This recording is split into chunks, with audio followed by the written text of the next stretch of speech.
Well, the note in the that you would have all received in an email was the title was "The Remarkable Personal and Historical Connections of Pyrmont and Lithuania." So, but to start with, we'll go to the next slide, and we're using as a backdrop a wonderful painting of the first people fishing in Sydney Harbour in 1790, and that appears on the Pyrmont History Group's website. So we acknowledge the traditional owners of the country on which we meet today, especially the people who call this place Pyrmont, the Gadigal people of the Eora Nation, and we recognise their continuing connection to land, waters and culture. We pay our respects to their elders, past, present and emerging. I'd also like to acknowledge the contribution of this talk to Peter Hickson here, who's tried very hard to get things going.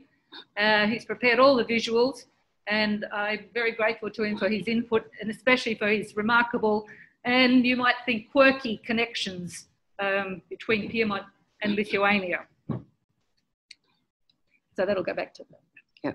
I'm going to tell you the story of how my parents, who are called Jonas and Malvina Putvinas, how they travelled from Lithuania to Pyrmont in 1949.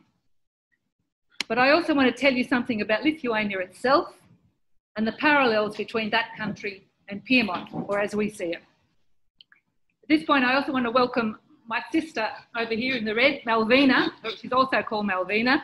She made the journey too with our parents, and her husband Stefan, who made his own journey from Austria several years later. And we've got my parents' names and their names on the welcome wall. Next slide. So, go back. Peter has likened this story of my parents' journey to a sliding doors story. You might remember that Sliding Doors was a film, was the title of a film made in 1998, starring Gwyneth Paltrow. It was filmed in London around Fulham and the Thames, where Peter and I lived from 2000 to 2018. I can't remember the details, except there were two scenarios. There's one in which the girl rushes to board a train on the London Underground and the doors slide shut before she can board. In the other scenario, she just makes it and the doors slide shut behind her. So the film looks at the two outcomes for her. One is good and one not so good. My parents' sliding doors story was whether they should leave their beloved country and eventually travel halfway across the world to live in Australia, or to stay in Lithuania and face persecution. But they were among tens of thousands of Lithuanians and hundreds of thousands of people from Northern and Eastern Europe who also had to make that choice. If you've ever gone for a walk around Jones Bay Wharf, you may have seen lots of plaques, photographs of the history of the wharf. And there's a plaque there on which is written, in the 1940s, the Jones Bay Wharf was adapted to serve as a modern passenger terminal to accommodate a post-World War II immigration boom. In early 1949, my father was 33, my mother was 28, my sister was almost 7, and my uncle Porvalis was only 18 when they arrived on the Worcester Victory. It was a converted troop carrier. They arrived on March the 15th, 1949. It had been a sea journey of about 5 weeks, but their journey from Lithuania started many years before that. So how did it start for us, for me and Peter? Well, during our annual return from London to Australia in 2008, we decided it was time to buy a place that we would eventually return to. We first looked around Glebe, where we had fond memories from our university days. In 1972, we lived in a room in Pyrmont Bridge Road, and we were looking to replicate the experience, but this time we could afford a bit more than a room. So we viewed a few houses, but the terrace houses reminded us of London, so they had that appeal. But then there were so many stairs, and we thought, well, do we want all these stairs now as we get older? The agent was also selling some new apartments in Pyrmont near Jones Bay Wharf. So we went and had a look at them, and they were very appealing. But we had to check out the neighbourhood first, of course. So we walked around the wharf, and it was then that we noticed the plaque. And I realised at that moment, in 2008, that my parents must have landed in Australia at this point. So we bought the apartment. But we weren't ready to come back to Sydney then. But all our 4 children have lived in the apartment until it came to our turn in October 2018, when we left London for good to return to Australia. Our youngest daughter, Caroline, sitting here, was living in the apartment with her husband, Ivan, and we told them that they had to get out because we wanted the place back for ourselves. So they just bought up the road and had at them. And since joining the Pyrmont History Group and learning more about Pyrmont's history, we love reading of the wharf's historical connections, shown here with the building of the Jones Bay Wharf Bridge in 1910. And that's now 5 metres from our bedroom. Right, let me tell you first a little bit about Lithuania. So, where is it? Believe it or not, Lithuania is in the geographical centre of Europe, just like we might say Pyrmont is in the centre of Sydney. Today, it's an independent country with a population of about 3.5 million. It's about the size of Ireland, and along the motorways, you can drive across it in less than 4 hours. That's not very big. It's fairly flat with lots of lakes. It's bordered by the Baltic Sea, Latvia to the north, Poland and the Russian link Belarus to the south. There is also the Russian Federation's enclave of Kaliningrad, which is a big thorn for Lithuania. The capital is Vilnius. In the past, from about the 16 to the 1700s, it became a safe haven for the troubled Jews of Europe, and Vilnius was known as the Jerusalem of the East. Next slide. As you can imagine, being in the centre of Europe, it had a volatile history. The earliest recorded mention of an independent Lithuania a Lithuanian state dates back to 1009. In the 15th century, it was a great power, extending from the Baltic Sea to the Black Sea. It was one of the largest states in Europe, known as a Grand Duchy. That's how you pronounce it. These were the glory days, remembered fondly by Lithuanians, with the Grand Dukes Gediminas and Vytautas, but the glory days did not last. It slipped into a federation with Poland in 1569 and was absorbed by Russia in 1795. It remained a part of Russia until 1918. So that was for 127 years. There were many uprisings in those years. And during this period, Lithuania's greatest cultural treasure, its language, which is the oldest living Indo-European language in the world. The language was suppressed, but not the Lithuanian spirit. Books in the Lithuanian language continued to be printed in secret, and people continued to teach it to their children so that they would not lose it. Lithuania fought independence wars with its neighbours in 1918, 1920 with partial success. In the period between the two wars, Lithuania was independent, and people celebrated the 16th of February 1918 as the Restoration of State Day. Kaunas, which is the second biggest city, became the capital, while Vilnius then remained under Polish control. In March 1939, Germany annexed the Klaipėda region, which was known then as Memel. My parents lived and worked there. The rest of Lithuania was effectively retaken by the Soviet Union from the 23rd of August 1939 under the Ribbentrop Pact, but then occupied by Germany from June 1941 to December 1944. But it was then retaken by the Soviet Union in early 1945 when the Germans retreated. Lithuania became a Soviet state. The Russian language was again compulsory. Religious worship was discouraged. And because many Lithuanians now joined the Communist Party, there was always the fear of being betrayed. But then there was some good news much later. With the mood changing in Russia under Gorbachev and the Berlin Wall falling in November 1989, Lithuania declared its independence in 1990. It was the first of the former Soviet states to do so, not without some loss of life, but it was a very, very sad time for them. But it ultimately achieved independence on the 11th of March, 1991. And as we know, many other Soviet states then followed over the years. It then struggled bitterly under a collapsing Soviet economy for the next 10 or more years. It joined NATO and the EU in 2004. And in the last 20 years, it's enjoyed a great renaissance, much like Pyrmont. Now, going back to my family, the fateful choice in January 1945. So there was my mother and father and my mother's younger sister and her brother, together with their then 2-year-old daughter, Alvina.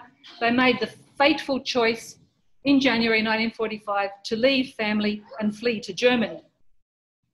2 of my mother's sisters remained with their mother, while all 5 of my father's sisters remained with their parents. The photo that I hope you can see shows my mother's family in 1936, and the red circle marks those who left. My mother, in the red circle, my mother is the taller one. The little boy next to her is her little brother, who is 10 years younger. My mother is 15 in that photo, so my uncle Puovalis is only 5, and the next to her is my Aunt Orna. My parents lived near Klaipėda, which is the port city on the Baltic, and then it was known by its German name of Memel, and that's where my sister was born. They worked for German farmers. They were a young couple with a child. They needed to work, and they lived in paid accommodation and worked on a farm. They were in fear of the advancing Soviets, who were threatening exile to Siberia or worse for any people connected with Germans. So that photo was my grandfather's funeral. Then they had to leave. So they made the choice to leave. It was a 1,100 kilometre horse and cart and then train journey over about 2 weeks, eventually taking them and thousands of others to former army barracks in a city called Braunschweig near Hanover in northern Germany. Interestingly, Peter circled Braunschweig, and we can see, if you can see from the map, there's a line to the original Pyrmont, which was also near Hanover. Right? Our Pyrmont is named after a spa town in northern Germany. In the camps, conditions were crowded with fleas and bed bugs, and many children died. But after Germany surrendered on the 8th of May 1945, Allied forces troops came in and cleaned up the camps. My mum has memory of Americans being there and French soldiers. The camps were a mixture of Baltic peoples and Poles.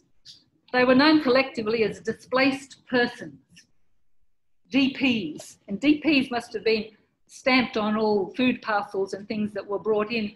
As my mother said, the Lithuanians, seeing DPs, called themselves Dievos paukščiai, which means God's little birds, and they like to call themselves that. My parents stayed in the camp until early 1949, so that's almost 4 years. There was work to do, and my sister was able to start school. In 1945, Australia had a population of only 7.3 million and a shortage of 250,000 workers. I'd asked my mother once, why did they come to Australia? And she said, oh, people were talking about Australia being a young country and having lots of work. So there were these stories going around the camps, plenty of work in Australia. And no doubt these stories were due to Arthur Caldwell's visit in 1947. Arthur Caldwell, who was the Minister for Immigration then, visited some of the European camps and reported to the government of the day of some of the miserable conditions he witnessed. So Australia agreed with the UN International Refugee Organisation in 1947 to accept 170,000 displaced persons over the next 5 years. It's estimated that some 10,000 Lithuanians migrated to Australia. And the picture there, if you can see, it shows Arthur Caldwell addressing new migrants, or new Australians as they were called, at Bonegilla camp on the 1st of July 1949. My auntie, my mother's younger sister, was married in the wartime, and she and her husband were at that camp. Then my father, I think that's an early photo of him of being about 22 years of age. My father's name was Jonas, which is John in English, so he became known as John. As I said, he arrived in Sydney. They all arrived in Sydney on the 15th of March 1949, having travelled with the family by train from Braunschweig to Italy, where they spent 2 weeks in a transit camp where they had to have health checks and documentation to prepare for the trip to Australia. And I do remember my mum saying when they came down to Italy, to Naples, the port, it's where they first heard of and tasted oranges. They then boarded the ship. My uncle, in his papers, I found, after he died, I found a birthing certificate that he kept all these years, from 1949.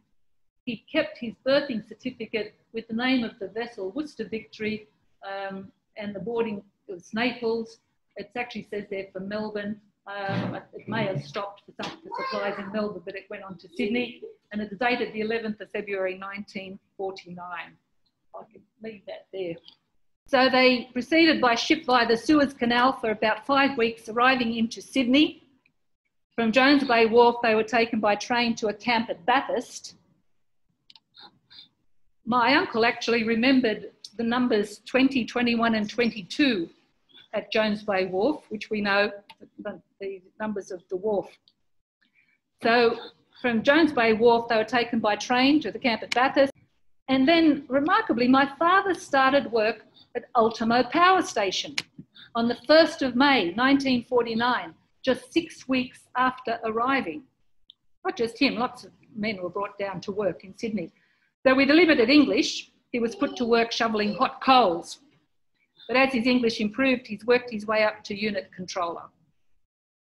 He stayed faithfully at Ultimo for 14 years until it closed in 1963. My 18-year-old uncle, who came to be called Paul, was soon sent to Adelaide to work on the railways there, and he settled and married and remained there until his death in 2018.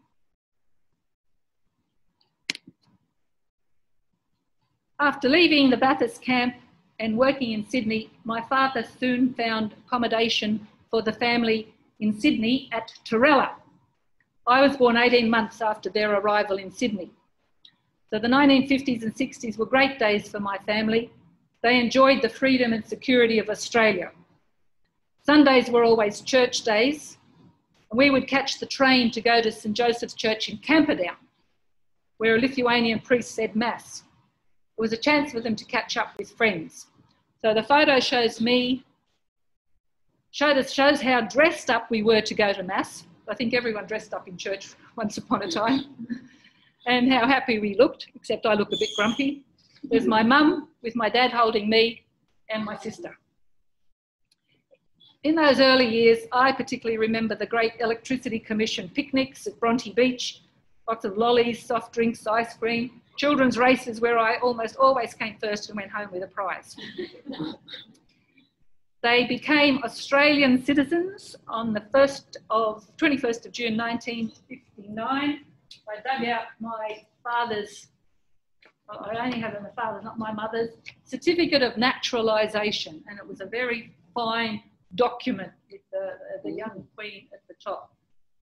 So they all became Australian citizens. Interesting, my uncles, I found my uncles, who was in Adelaide, and it's only a small certificate from South Australia, and he was naturalised in 1954, so he went earlier. So my dad had work, steady work. They bought land at Revesby, and we moved there in mid-1956. The next photo is of me in kindergarten at Uncliffe West Public School. That's where I first started school. I am presuming that my English wasn't very good then. I have no memory of it. I am presuming that I only spoke Lithuanian until I went to school. But obviously there was, either I've suppressed them or I had no problems. I've got my cousin Peter in the back row, second from the right. And he was the owner of this photo. I didn't know it existed, and I only saw this photo for the first time last year. But life was not without its challenges. At Torella, we lived in one room for about 5 or 6 years, sharing a kitchen with another family. It was usually another Lithuanian family. Then at Revesby, we lived in a garage for another 4 years until the house was finally built in 1960. By then, my mother had 2 more children. Must have been very hard for her. To start with, she was just cooking with a Primus. But I have only pleasant memories. And the other photo shows the back of our house. Oh, sorry. Oh, sorry. The back of the house there with my dad sitting on the ledge with my little brother. And so after sharing a room, being in one room for 10 years, having a house was like being in a palace. After work and on weekends, my father made a wonderful vegetable garden and kept chickens, which we now know was just what he would have done in Lithuania. But my mother missed her family and country and was often sick. These days, we'd recognise it as depression. In 1952, though, after 7 years of no contact from Lithuania, she received a letter from her sister. So now she was able to send and receive letters to her sisters and her mother, but they were censored and sporadic. Okay. Meanwhile, back on the other side of the sliding door, this photo shows my 2 grandmothers, Barbara Urbashiene, my mum's mother, and Emilia Putviniene. The interesting thing, I'll just tell you about the names. The Lithuanian language uses a different ending for for women. So my father's name was Putvinas, but Australians pronounced it Putvinus, but the correct pronunciation is Putvinas. The wife of Putvinas was called Putviniene, and the daughter of Putvinas was Putvinaite. So I can tell from a woman's name whether she's married or not. I asked once whether women really like doing this. Wouldn't they rather just have one name? And it's like, no, that's our language. Why would we want to change that? So I don't think it's going to change in a hurry. But I suspect that when all these foreigners arrived, these new Australians arrived and had to give their names, they asked the man, what's your name? Putvinas. Okay, you're Putvinas. That's Mrs. Putvinas. That's your daughter Putvinas. And that's the name that stuck. So you might, if you meet other Lithuanians in Australia, you'll find their names they're all in AS or IUS. So that's Barbara Urbashiene and Emilia Putviniene.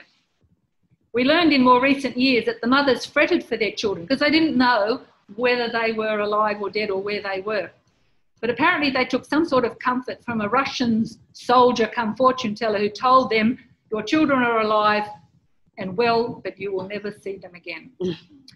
My dad died in 1990, just as Lithuania became independent, without ever seeing it again. My mother died in 2005 and had never returned. Okay. My parents never saw Lithuania again, but I did with the first trip, Peter, the first trip in 2002. We were living in London at the time, so it was only a 2-hour flight. But we went again in 2006, and this time my sister and her husband Stefan came with us. It really was like going through the sliding door and meeting cousins and aunts from both sides of the family. So this photo shows me with my father's younger sisters, Konstantia and Stanislava, in 2008. I'm holding a photo of the two of them as young girls, because that's the only photo we had. On that day, I met 9 first cousins together with their spouses and children and grandchildren. Since then, we've visited every year up until 2019. We planned to return last year, but of course, like everything, COVID stopped us. The sweetest reconnection, though, was with my cousin Stanislava, whom we called Stasa for short. I knew nothing about her until we met in 2006, except that she was the youngest of 5 children of my mother's sister. I learned that she's only 5 days older than I am. Her 3 children were born in the same years as 3 of our 4 children. She loves crosswords and singing and keeping fit. So do I. She's in a choir. So am I. She's married to an engineer. So did I. And we both live in a place that starts with P. I feel like I've known her all my life, and we remain in contact despite the COVID rupture. The second photo shows us at the Hill of Crosses in northern Lithuania. It's hardly what we would call a hill. Lithuania just doesn't do hills. It's more like a mound. It's now a pilgrimage site for both Lithuanians and tourists. You can place a cross or rosary beads there in memory of someone who has died. The precise origin of the practice is unknown, but believed to have started after the 1861 uprising against Russia, when some crosses were placed there to commemorate Lithuanians who had been killed. They were taken down the next day by the Russians, but then the following day more appeared, and this kept going on for some 20 years before the Russians finally stopped trying to remove them. In September 1993, Pope John Paul II visited. He blessed Lithuania and all Europe from there, and the next year gifted a huge cross. Every year, thousands of people visit. There would have to be more than 1 million crosses there now, you know, from that size to the huge one that the Pope had erected. In researching for this talk, we found that there are many strange and remarkable parallels between Lithuania and Pyrmont. Actually, Peter picked them up, a lot of them up. Both had a difficult time in the 1990s. In Lithuania, the vestiges of defunct Soviet industry littered the landscape. Many buildings were neglected, not unlike the neglected streets and buildings of Pyrmont. And those pictures compare the streets and laneways in Mount Street, Pyrmont, and in the capital, Vilnius. Next slide. Both Lithuania and Pyrmont have interesting power legacies. After World War II, it became obvious that Sydney did not have nearly enough power for its post-war growth ambitions. Existing stations at Pyrmont, Ultimo, Balmain and White Bay that powered the trains, trams and homes of Sydney from the early 1900s had a combined capacity of less than 0.4 gigawatts. They succumbed because of pollution, they were close to the city, and new technology, with new stations now built adjacent to the coal fields and the electricity brought to Sydney via overhead high voltage cables. These power stations, such as Bayswater, Eraring and Liddell, were 13 gigawatts, or 30 times bigger than the Sydney power stations. They were more efficient and less polluting. Lithuania had a nuclear power plant at a town called Ignalina, only 100 kilometres from Vilnius, the capital, and it was built in the 1980s by the Soviets, of course. This plant supplied 70% of Lithuania's power and was a sister plant to Chernobyl. In 1999, Lithuania reluctantly agreed with the EU to shut this dual plant down, and the EU paid the 820 million euro to do this. Actually, it was part of their requirement to join the EU that they had to shut down the nuclear power station. The first unit was shut in 2004, and the second of the total 2.6 gigawatt plant was closed in 2009. Now Lithuania gets nearly 50% of its direct power from wind, hydro and other renewables, and 30% of its total energy from renewables. It's actually doing a lot better than most other countries. Interestingly, the Lithuanian nuclear power plant was used in the making of the BBC series called Chernobyl, if you saw that. But another connection to Lithuania and Pyrmont is a geological one. They both have a natural resource. Lithuania has been famous for amber, and I've got some samples there on the table, if you can have a look at those if you like. And I'm wearing lots of it. It's been famous for amber for over 3 millennia. It was traded along the ancient amber road to the Mediterranean Sea. You can still pick up small pieces on the Baltic coast like I did. So that's my hand with a few pieces that I picked up while just walking along the beach. Actually, my cousin showed me how to find them. Amber is fossilised tree resin, known for its colour and natural beauty and healing in folk medicine. Pyrmont is famous for its sandstone, particularly the yellow gold amber-coloured sandstone that was used in many of Sydney's landmark buildings. Interestingly, the last of this resource was quarried from the Harris Street housing development only in 2017. Both Lithuania and Pyrmont have undergone great rebuilding and redevelopment. One of the proudest developments in Pyrmont is Pyrmont Park. It is a testament of the caring, active residents who delivered this community resource despite development pressures to do otherwise. Lithuania has many examples of great restoration of buildings, churches and heritage sites. One particularly telling site is the Cathedral Square, shows that photo there in the capital, Vilnius, flanked by a heritage university, which was founded in 1579, with the Gediminas Tower built in 1409 and its fine cathedral. And then the parallels keep coming. None the least is the singing and dancing. Lithuanians love to sing and dance. Pyrmont also has its singing thing in the choir Pyrmont Sings. Singing is a great community builder. And Peter and I have joined it now, thanks to Donald and Mary for encouraging us to come along. And finally, I'm going to hand over to Peter for his thoughts and observations over the last few years.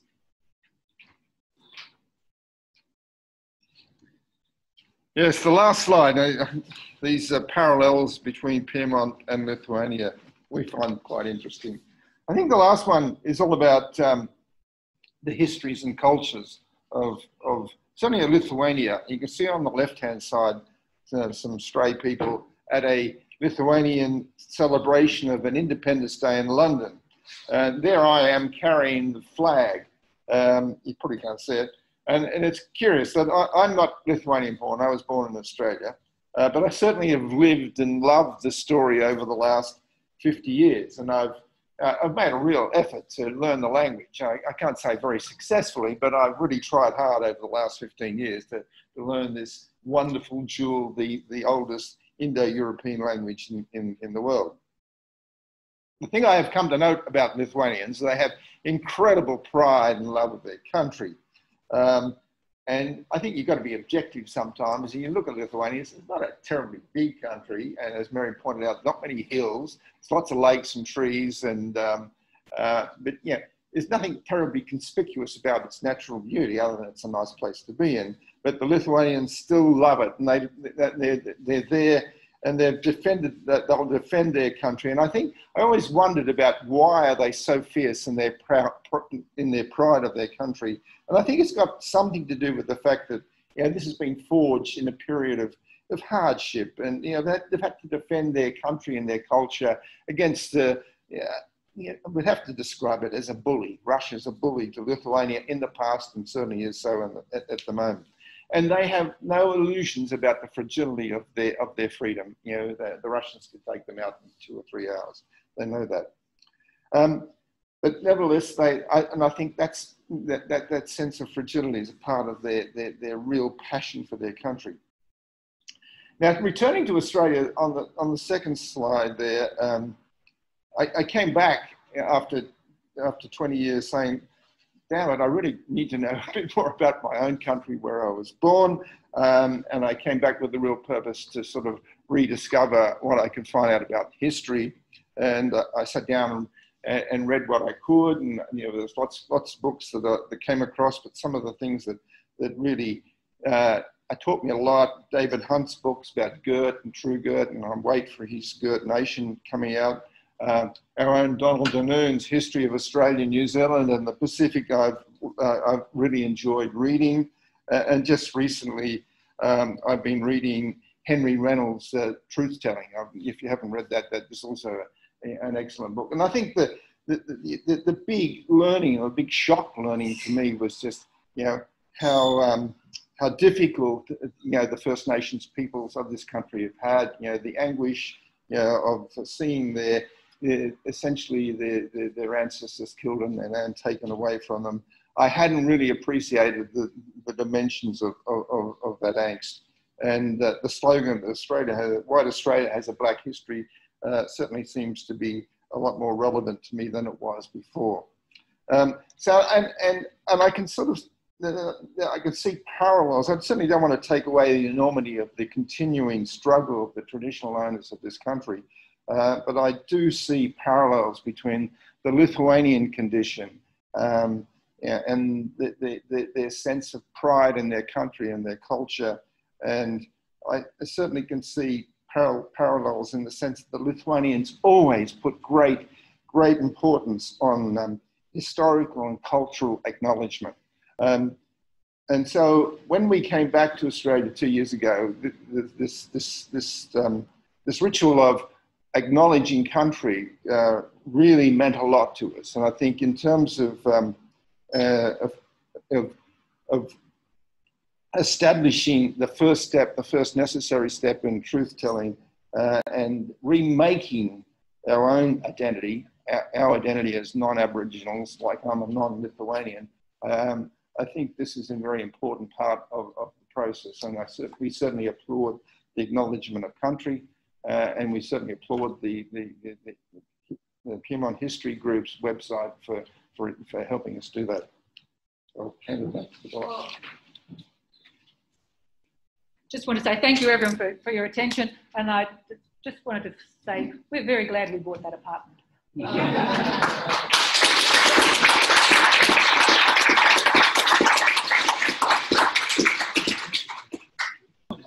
That was a terrific joint performance. I'm very, very grateful for that and for your perseverance through the trials. Peter and Mary were happy to take a couple of questions before we break. What proportion of Lithuanians settled in Sydney, and what areas of Sydney they chose to live in? More would have settled in Sydney than any of the other capital cities. No, I can't give a figure on that, but the main area was out like Yagoona way, Bankstown, Yagoona, and the original Lithuanian club was at Bankstown. The numbers have declined, like all clubs, I suppose, have declined, but there is still, they've moved to a place they call the Lithuanian Club, but they were mainly out Yagoona, Bankstown way then, and I think now they're scattered all over. But Lithuanians still, with their language, they just add either an E or an AS to a word and it becomes Lithuanian. So Sydney is Sydneyos, Melbourne, Adelaide, because it's got an E at the end, it's just Adelaide. Brisbane is Brisbane. And they must have been the four main cities because every year or every second year they would have a cultural festival in one of those cities. But Sydney always had them more often than the others. It's a terrific way of understanding Australia when you think of the comparison. Other questions? Yes. Yeah, that was terrific. Mary. Yeah, I was intrigued. Lithuania is doing what I've grown up to as, I think that's one of the three Baltic states, so yes. The same as Latvia. So is there a strong sense of shared cultural community with Estonians, Lithuanians and Latvians in Australia? More with the Latvians. Well, I'm Lithuanian, so I'm going to be biased. So we regard the Latvian language as sort of almost a pidgin Lithuanian. No Latvians here, I hope. But yes, but the Estonians and the Estonian language is more related to Finnish. So yeah, so it's the Latvians as close relationships, and actually the Latvian language is very similar. We've been to Latvia, and I can remember walking through the airport and thinking, oh, I can understand what they're saying. There's just some variations. Yes, but they were the three Baltic states, and people never remembered which was which. The greatest solidarity was during in the 1990s when the three Baltic states combined to oppose the Russians. And they had a line, they joined hands from Estonia through to Lithuania. People stood and joined hands in a huge line.